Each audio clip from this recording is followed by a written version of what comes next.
Right guys, welcome back.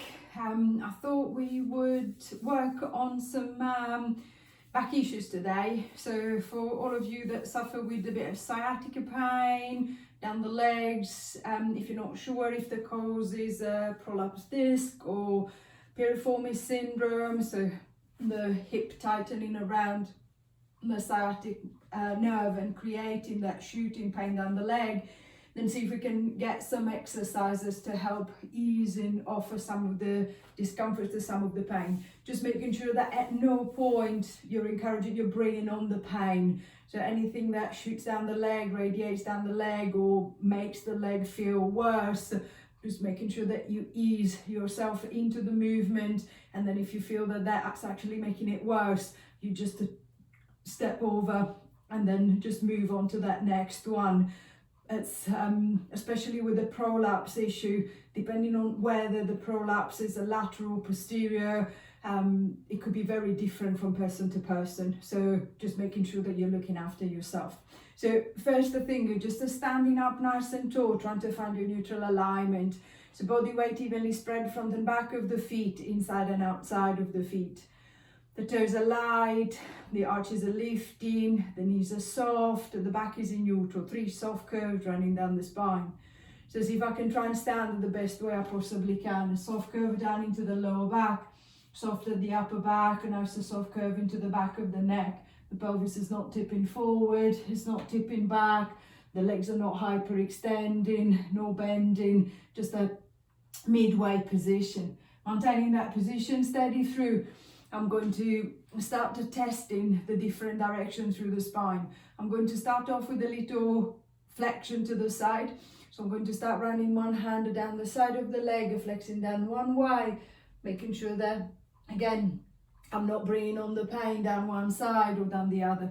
Easing my way back, I'm going to flex to the other way, coming back and then onto the other side. See if you can try and notice the difference between sugging to the side and actually flexing with a good support to the side. So I just don't want to flop down on the side. See if I can try and almost like lift myself up first, as to stretch myself nice and long, and then I'm going to move to the side. The knees are staying straight.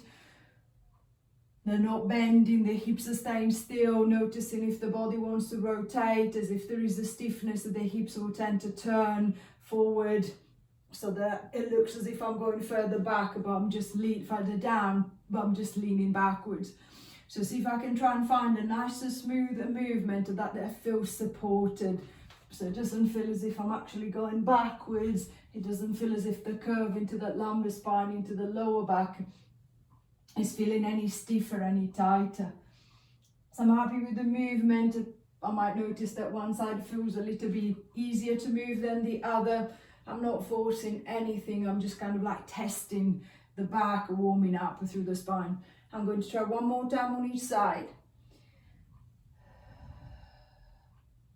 And then easing back to the middle. Then from lateral flexion, I'm going to go into a little extension.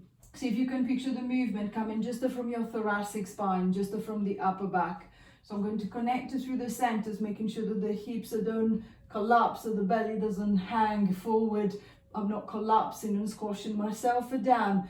Maintaining a little support at the front. I'm going to retract the shoulders. I think of the shoulder blades are squeezing closer together, and then trying to send the breastbone, the front of the chest, up and towards the ceiling. So imagine to be putting the front of your chest nice and flat against the ceiling. So I'm going to extend through. Then I'm going to release, and then I'm going to try again. So noticing what the movement is. If my upper back is very stiff, then I'll have that tendency to get into that rounded shoulder, hunched position. That's going to pull me down and close everything tight at the front.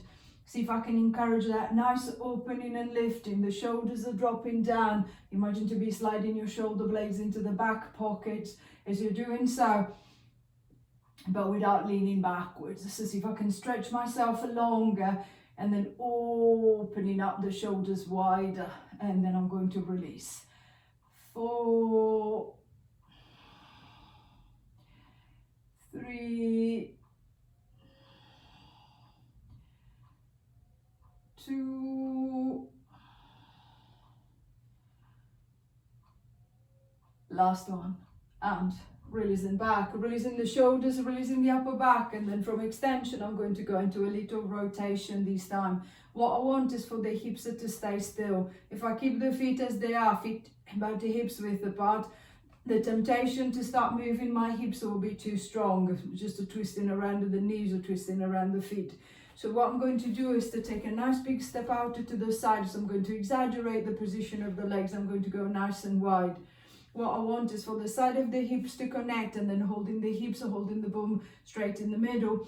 And then once that I feel that the hips are steady, then I'm going to start rotating on top. So I'm going to turn the rib cage over to one side, easing my way back to the center, and then I'm going to turn it the other way. So I'm not expecting a big movement. So if you can feel a big movement happening, it's normally because you're taking the hips with you. So you're not actually moving from the back, you're taking the all of the body into that turn. So see if you can be aware of the hips are staying forward, and then just the rib cage are turning to the side. Also, rotation can be very stiff. So same as for the extension and the lateral flexion, the body will tend to compensate. The easiest way to compensate is to start twisting and leaning to one side, and then twisting and leaning the other way, which is not a rotation anymore. It becomes an extension with a little rotation in it. So see if I can try and be aware of the hips staying still, the back staying nice and straight. I'm just trying to pivot my shoulders around, and then pivot them around the other way. With one shoulder I'm going to draw back gently, with the other shoulder I'm going to pull forward gently, encouraging that turn, encouraging that movement. 6, 5, 4, 3, 2, last one, and releasing back. Returning back to the middle, shuffling the feet all the way back in, releasing the back. So hopefully none of the movement caused any pain, any referred pain down the legs. We're going to move into flexion, forward flexion. Forward flexion, it's an unsupported standing, it's an unsupported forward flexion, so it's quite a lot of weight going and pulling through the back. So I'm going to start small. I'm just going to let the chin drop down to the chest, and the shoulders come forward, and then see if I can encourage just a little bit more movement into my thoracic spine. The belly's connected, my hands are onto my thighs, so I'm giving myself a little support, and then I'm going to ease my way back. Then again, I'm going to let the chin drop down to the chest, around in the upper back. I'm going to roll down, see if I can maybe go down a little bit further, and then ease in my way back. I'm going to return my way back. Imagine your back to be against the wall behind you. So what I'm trying is to try and peel away one vertebra at a time. Starting from the cervical spine, starting from the back of the neck, moving down into the upper back. See if I can take it down into the lower back, bending the knees as much as you need. If you feel that the back of the leg feels quite tight, so it's pulling on the pelvis, it's pulling on the back, I'm going to reach as far down as I feel comfortable, and then I'm curling all the way back up to the top. Again, keeping the hands as a little support if I need, letting the arms relax if I can. In the case is disky issue, as I roll down, that will tend to kind of like flare. Normally that will tend to flare the burning sensation or the shooting sensation down the leg. So I'm just going to go just as far as there is absolutely no aggravation into the sciatica, especially if you feel that it's already there. So it's in the background and niggling. I don't want to make it any worse. If you find that actually going down, it makes it feel better, it might be more likely to be an issue with your piriformis. As you're rolling down further, you're encouraging a little bit more stretch. That's why it feels a little bit easier, a little bit better on the hip, on the leg. So going just as deep or shallow into the movement as you feel comfortable, noticing whether there is pain, stopping before you get to that painful bit, adjusting the movement every time. So I might have to make the movement smaller and smaller each time, or I might find that actually gradually I can make it a little bit bigger. but I'm not forcing anything. On the next one, I'm going to roll her down to stay down. So letting the chin drop down to the chest, the shoulders come forward. I'm going to go as far down as there is no pain, bending the knees as much as I need, and then placing the hands down onto the mat. I'm going to start walking the hands forward, lowering the knees down. Lowering yourself all the way down until you're resting on the front. Setting yourself into swan. I'm going to bend the elbows and then set the arms in a loose box position. So the elbows are bent, forearms are down, palm of the hands are down. I've got nice big space between the shoulders. The legs are nice and relaxed as much as you can. So if you can encourage the bum to relax. So I'm going to let the legs roll out just to see if I can think of the big toes almost like a pointing towards each other, pointing towards the middle. I'm going to let the head drop down towards the ground, and then same as I practice standing, I'm going to start getting into the thoracic extension. So sliding the shoulder blades into your back pockets, same as you did standing. I'm going to start reaching forward from the front of the chest, lifting the head and the top of the chest off the ground. Exactly the same as I did standing up. Standing up, I was trying to put my chest flat on the ceiling above. This time as I'm lying down, what I'm aiming is to pull my chest flat on that wall in front of me.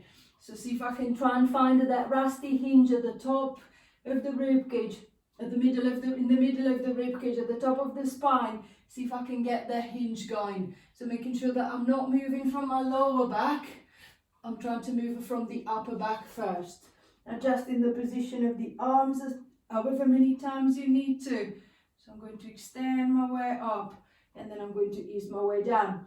See if you can notice the difference between pushing yourself up into position and actually pulling yourself up into position.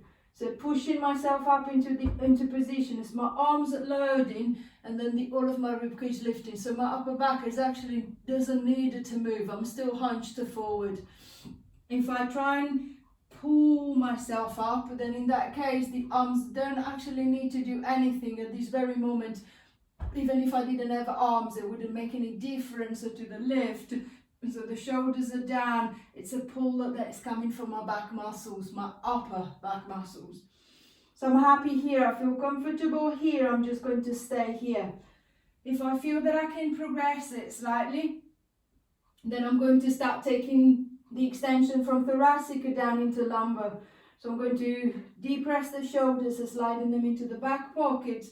I'm going to extend it through the upper back, and then this time I am going to use my arms. I'm going to push back into the palm of the hands or push up into the palm of the hands, whichever way around you want to say. I'm going to keep lifting until I can feel that the upper back is extending too. And then I'm just going to ease my way back down. I'm not forcing anything. And then the closer your hands are to the shoulders, the sharper, the stronger the extension becomes. So I'm asking the back to almost like a bend at a 90 degrees angle. So it's very heavy on the back.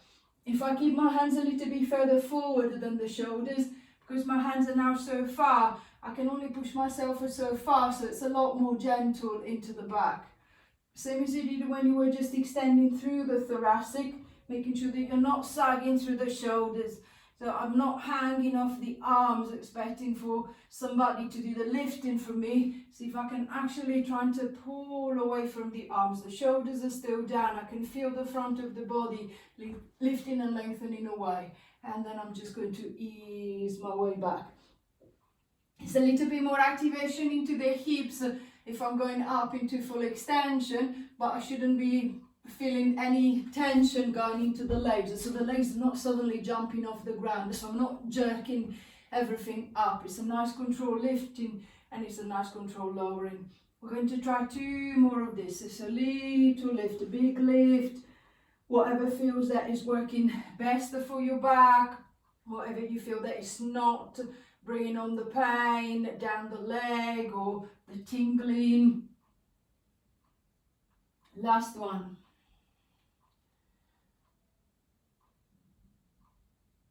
And releasing back, giving the hips a little shake.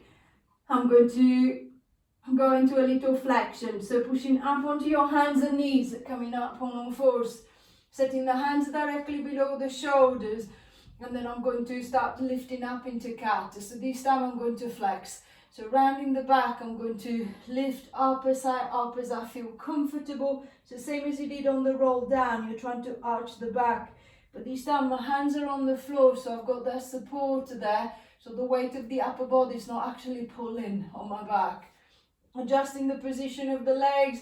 Sometimes people feel more comfortable with the knees a little bit wider. I feel more comfortable with my knees closer together. So see if I can try and create a nice lift into the back. I think of the belly scooping up, encouraging a little bit more stretch, more movement down into the lower back. And then releasing, reversing if you want to, going for a little extension, and then I'm going to go into flexion again. So trying to ease off on any tension, any stiffness that the extension might have created, exploring the movement. I might find that I'm quite happy going slightly off to one side and then the other, or no, it's very comfortable to go right through the middle. It's working better for me. Just exploring the movement and noticing if there is any restriction going one way or the other.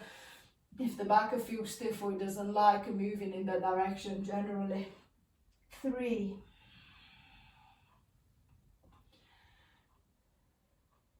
2,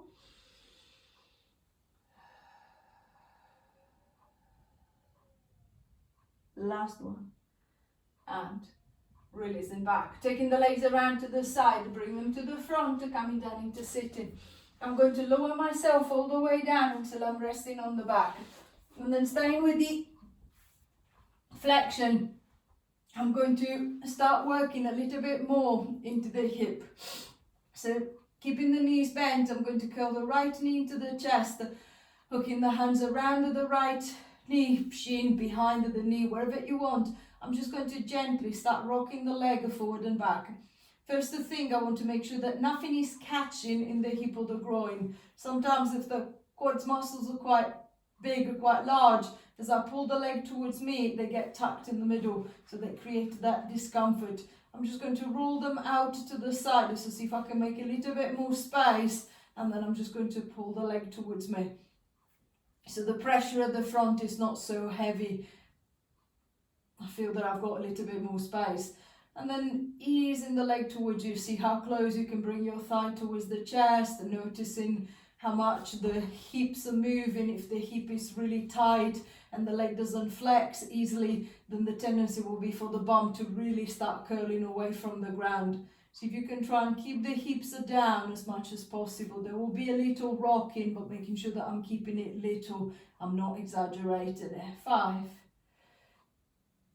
4, 3, 2, last one, and releasing back. Dropping the leg down, extending the leg away, allowing the front of the hip, the front of the leg to relax. I'm going to do the same thing on the left side. So curling the left knee up into the chest, so hooking the hands around that knee, and then I'm just going to gently bring that left leg towards me, the other leg towards me. Same as on the other side, I can feel that something is just catching, is really creating pressure. I'm just going to try and move my thigh muscle out of the way, see if I can create a little bit more space into the hip joint. And then this side might feel harder to move, easier to move. Again, it doesn't matter. Just making sure that as I'm pulling, I'm not forcing that movement. Notice the hips again. I can feel my pelvis is rocking gently, but I'm not exaggerating. My bum is not suddenly lifting off the ground. 5, 4, 3, 2, 1, and releasing back. I'm dropping the leg down, extending the leg away, releasing the hip. I've got a little bit more movement of front to back. What I want is to try and create a little bit more stretch down the side. So lifting the right foot off the ground, hooking the foot on top of that left knee, left thigh. And then from there, I'm just going to work gently with the right hand on the inside of the right knee. I'm just going to push away the knee, see if I can encourage a little external rotation into the leg. Again, I'm not forcing, I don't want to create pressure on the knee joint. If you feel that the knee is feels particularly exposed, so I feel quite a lot of pressure onto the side of my knee, I'm just going to lock the foot. Locking the foot is going to give the knee a little bit more support. So now as I push away, it doesn't feel as bad. It's not opening up that heavy. It's not opening up that much. I've got the movement. It feels easy. It feels loose. It feels comfortable enough. What I want is to encourage more stretch into that right hip. So on the next one, I'm going to push the right knee away. See if I can point it to the side of the room. Holding the knee, pointing in that direction. I'm going to lift that left foot off the ground. Curling that left leg up and towards you, hooking the hand behind the thigh, around the knee, whichever way. Or if I feel that I can't lift it very high, I'm just going to keep the foot suspended for as long as I can, as far as it's not loading my back. And then I'm going to try and create as much traction into that right hip as the hip will allow me to. When I feel that the leg is getting used to the pull, I might go a little bit deeper and then just holding it steady there. 10, 9, 8, 7, 6, 5, 4, 3, 2, 1, and easing back.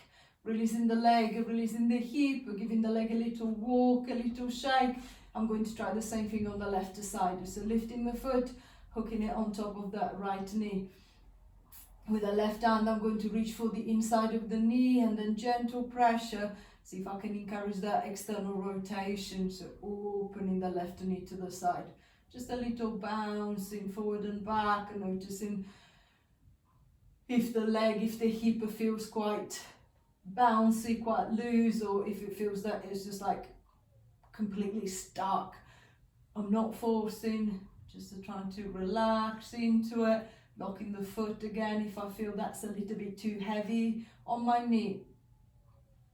And then once that I'm happy that I've got a good or better movement through the hip, then I'm going to hold the left knee out again and then lifting the right foot off the ground, hooking the hand around the knee, behind the thigh, or just keeping the legs suspended for as long as I can. See if I can hug the right leg as close to the body as I can. Feel a nice gentle traction going all the way down into that left hip.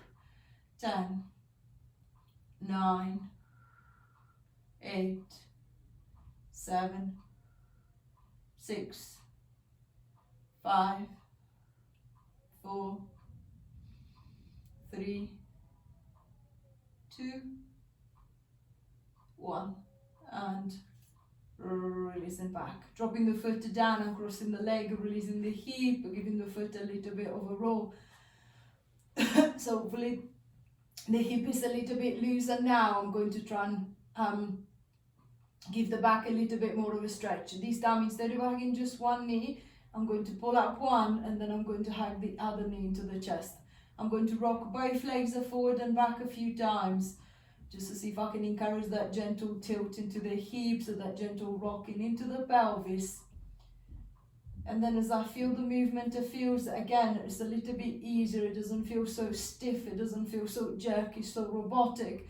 I'm going to start circling around. So keeping the legs together, just going for a few circles around one way, nice and loose and nice and easy. And then a few circles going the other way.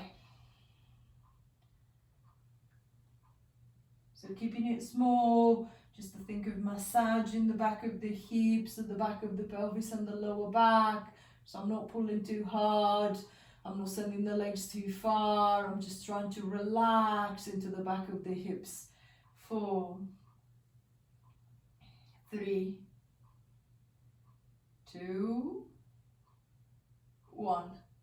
Keeping the right knee into the chest, I'm going to drop the left foot down, extending the left leg away along the floor. It's nice and loose extension, so I'm not trying too hard. If I feel that actually feels too heavy, I'm going to keep the knee bent.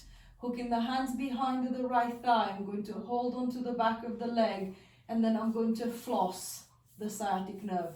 So if you think of the sciatic nerve, it goes sometimes underneath or sometimes in between the piriformis muscles, your deeper hip rotators.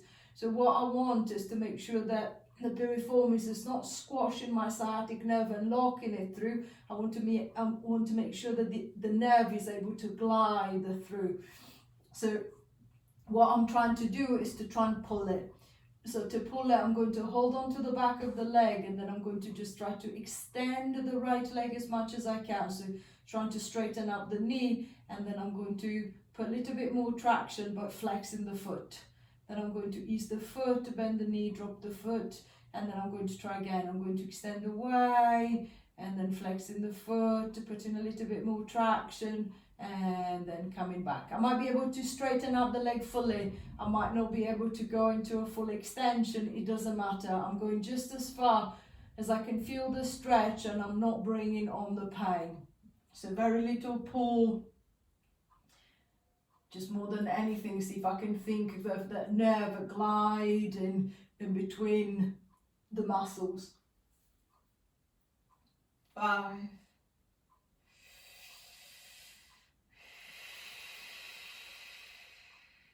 4.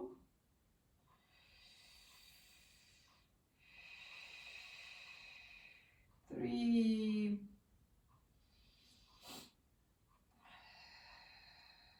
2.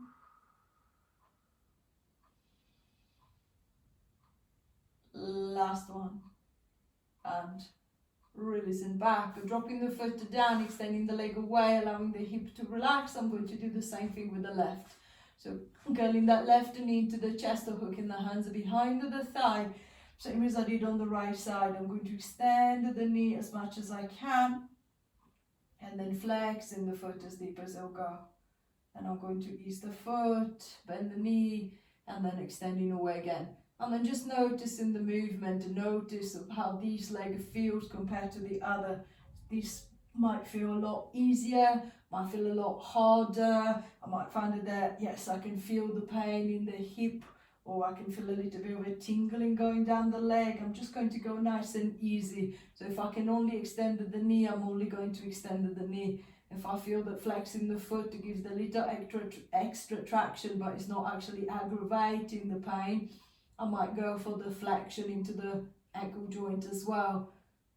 So just finding the movement, finding the stretch that works for your hip, that is helping your leg. 4.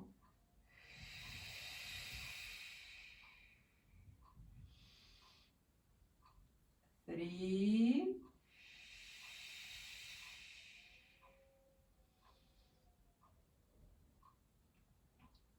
2.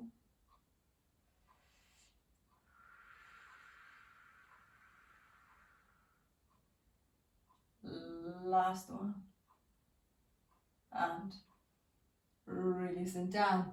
Dropping the leg down, relaxing the hip, releasing the legs again, hopefully a little bit more space, a little bit more release around the hips. I'm going to change the position. Bending the knees, walking the feet up and towards you, rolling over onto one side, and in your own time, pushing yourself up into sitting. I'm going to switch myself around, taking the legs around to the side. I'm going to come down on my front, resetting into the prone position, but this time, instead of going down flat on my chest, I'm going to prop myself up onto the forearms.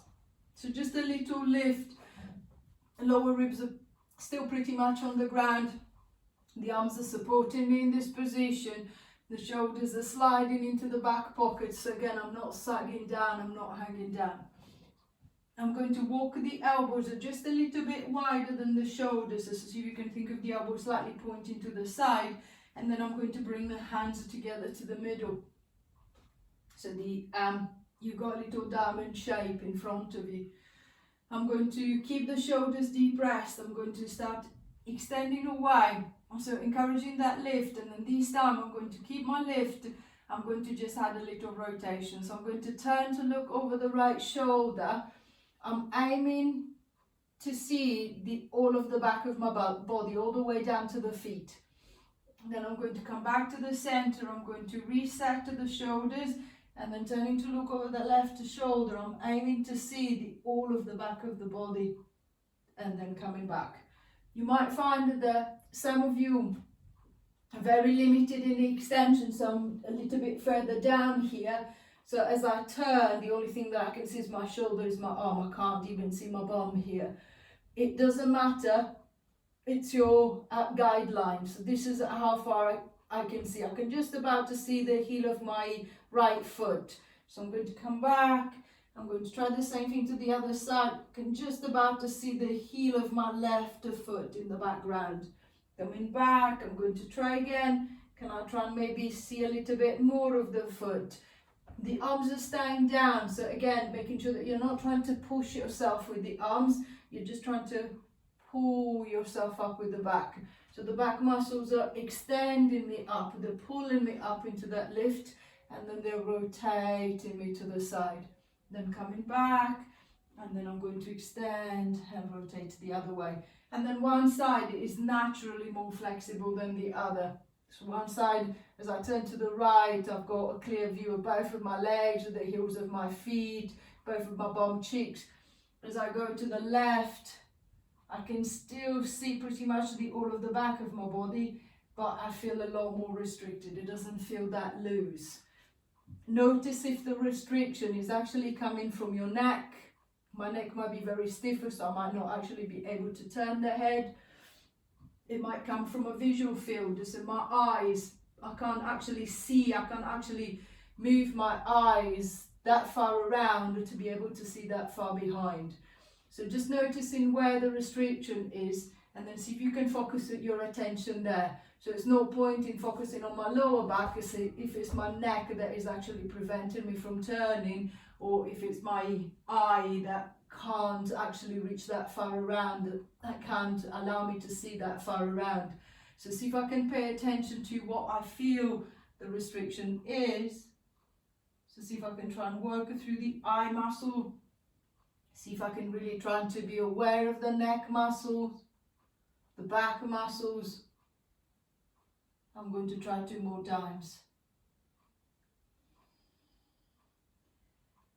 Last one. And releasing back. Lowering yourself all the way down, giving the shoulders a little bit of a roll. I feel a little bit looser. I might not be able to see much further, but I feel that I'm moving a little bit better. I can feel I can understand the movement more. I'm going to try and see if I can try and make it a little bit more challenging. So this time I'm going to prop myself up onto the forearms, and then bending the knees, I'm going to lift the hips up, and then I'm going to shuffle the knees up a little bit higher. So I'm up on all fours, but instead of being up on my hands, I'm just going to drop down onto my forearms and knees.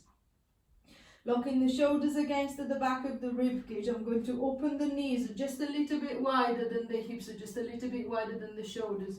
So my knees are pointing slightly off to the side. The feet are a little bit closer together.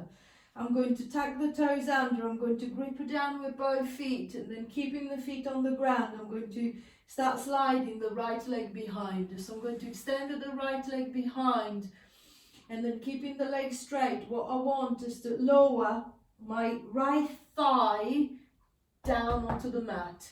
So I'm going to let my hips roll slightly to the right. I'm going to go down as far as I feel that I can support myself, and then I'm going to pull myself back up. Then I'm going to slide the leg back in place, and then I'm going to repeat the same to the other side. So I'm going to slide away the left leg, keeping the leg nice and straight. Just if you can think of just your thigh touching the ground, not your knee, not your shin, just your thigh. Then I'm going to ease my way back, and then I'm going to slide the leg back into the starting position again. So see if you can think of a nice gentle rotation, a nice little drop from the hip. So I'm going to try and get the side of my thigh or the side of my hip down onto the ground, but I want my knee to constantly stay off the ground. It's a little bit more load into the shoulders.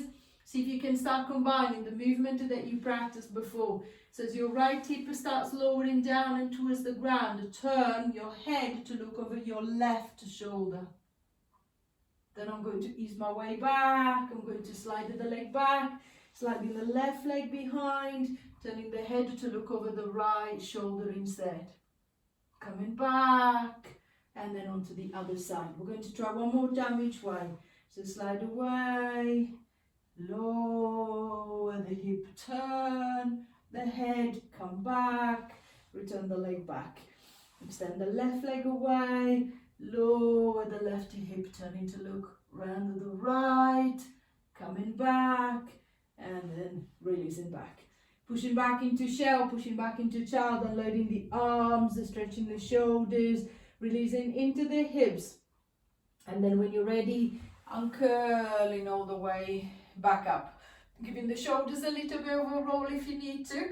And then we're going to retest the roll down. So that was the test at the beginning to see how the leg felt, if I was getting the shooting pain down the leg, if I was getting quite a lot of discomfort into the back. I'm going to retest it and see how it feels now. So uncurling all the way back up or just lifting yourself up, whichever way you feel is safer for you. I'm going to allow the arms to come down the side. Let the chin drop down to the chest, the shoulders come forward, and then I'm going to roll my way down. So noticing if there is any difference within the movement. Does it feel a little bit easier? Is it less pain? Is it more pain? Is the pain coming on further down, or is it kicking in earlier? I'm going to try 2 more times.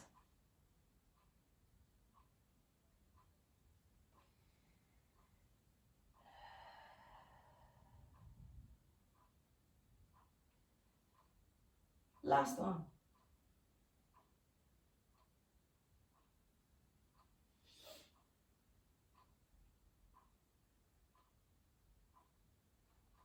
And then this time as you get to the top, we're taking a nice big step out to the side. Feet slightly turned. The back is straight, the chest is lifted, bending the knees. Reach down, stretch up, and release. Down, straight up, and release. One more time. Down, stretch up, holding up, lifting up as high as you can. Shoulders down, hands on your hips, feet together. Give yourself a couple then. Any question? Pop them into the box below. Remember, have a look at the website, and if you want to follow on some live classes, you will find the link in the description box. Any comment is welcome, positive or negative. Thank you very much. Bye for now.